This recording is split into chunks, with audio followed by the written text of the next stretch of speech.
மட்டிக்கினாரு ஒருத்தரு இவரை காப்பாத்தணும் கத்துரு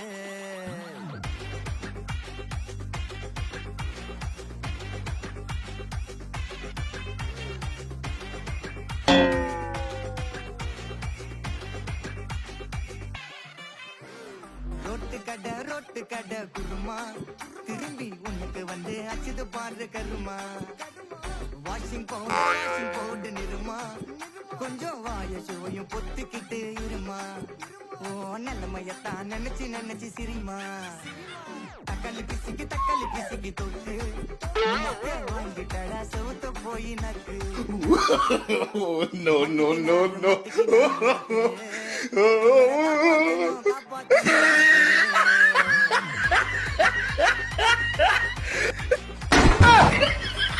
I owed him up.